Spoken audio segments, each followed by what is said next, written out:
So you've used one or more techniques to ground yourself and to connect with spirit, the spirit nature of you, first thing in the morning before you get out of bed.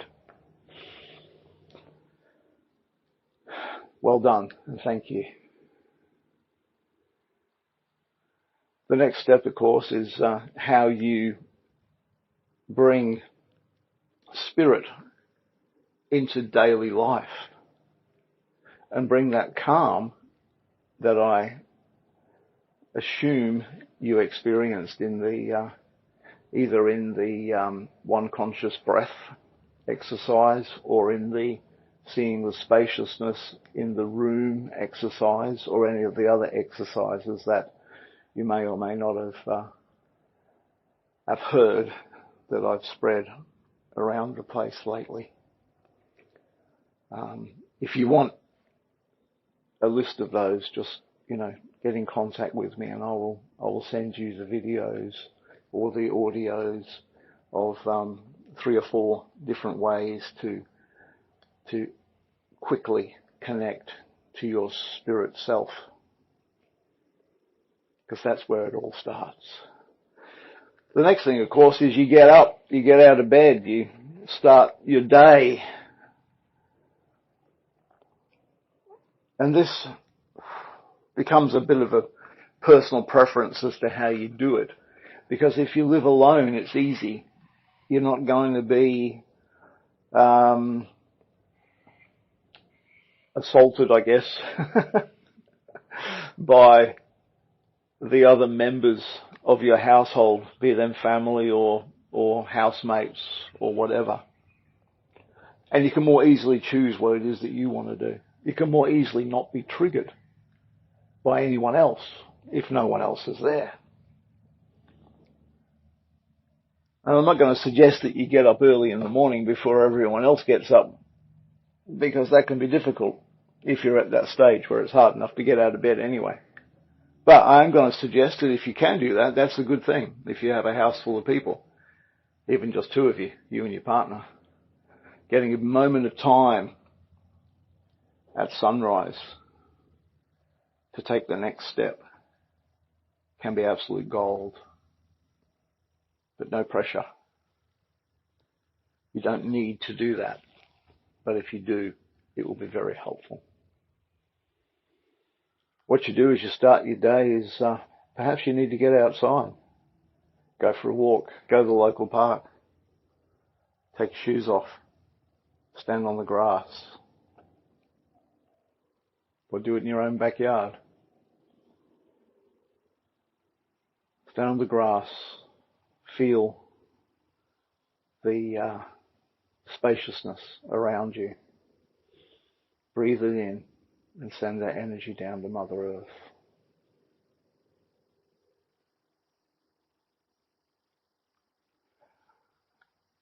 Another thing you can do is get your morning cup of coffee or whatever it is you drink in the morning and go and sit out quietly somewhere. See, it's as we start our day is what we frame up our energy for the rest of the day. When you were getting out of bed and feeling like crap with your stomach churning and you just wombled and bounced your way through the day, I hope you've got to the point now where you've taken a few conscious breaths as you wake up in the morning, and that has changed, energetically changed your parasympathetic nervous system, changed your orientation as you connect to spirit. At least for a few fleeting moments, whatever that may be. Doesn't matter how long it is. There's no competition. Doesn't matter if you miss a day or 2 or 3 or 4, just come back to it. Do not judge yourself.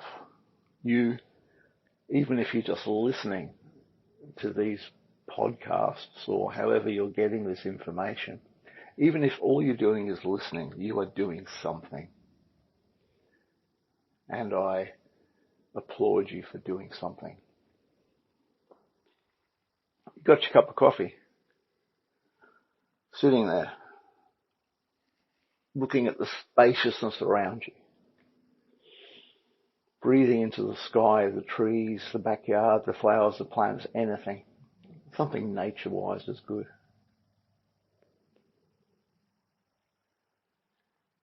What's the first thing that comes to mind? Could be something that you're not looking forward to. If that's the case, take a moment, even open up a journal and write it down. I'm not looking forward to blah because it makes me feel whatever. I don't like feeling like that. I'm afraid that this might happen. It never works out. Whatever it might be, just write it down. Doesn't matter.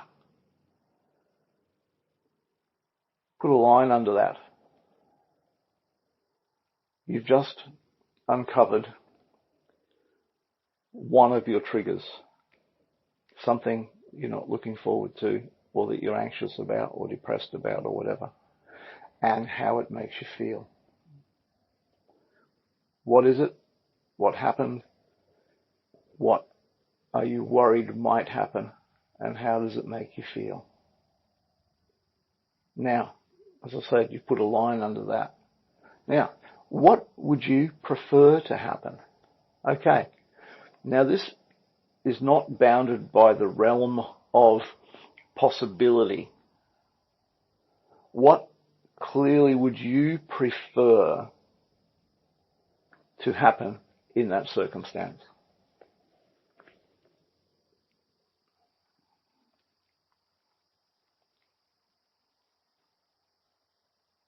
How would that make you feel?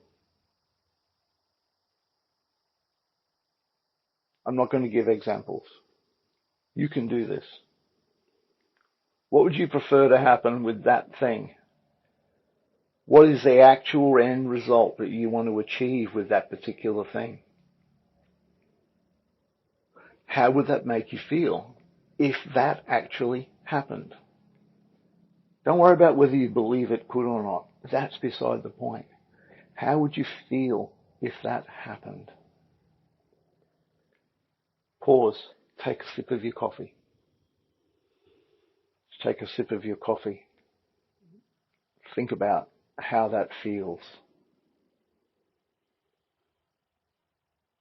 And feel your energy lift. Now, I don't want to get into the metaphysics of creation here, but what you've just done is flipped that situation in your mind on a spiritual, emotional, and mental level. Now, imagine that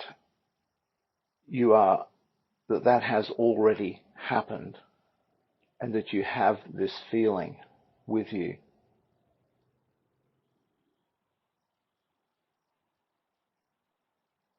Allow that concept to energize your being.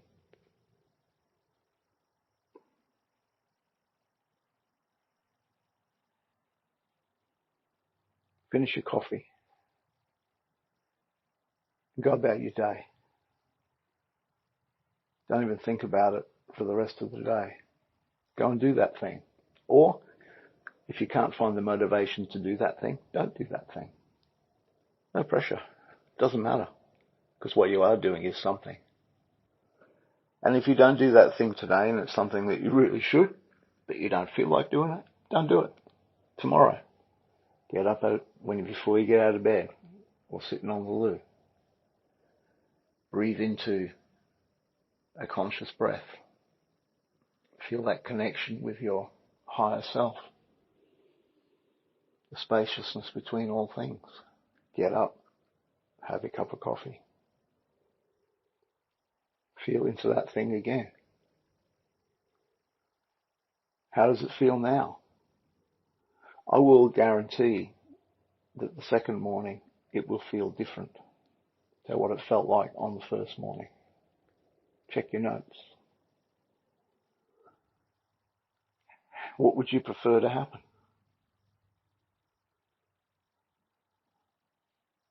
How do you feel if what you prefer to happen happened? Go about your day. No pressure.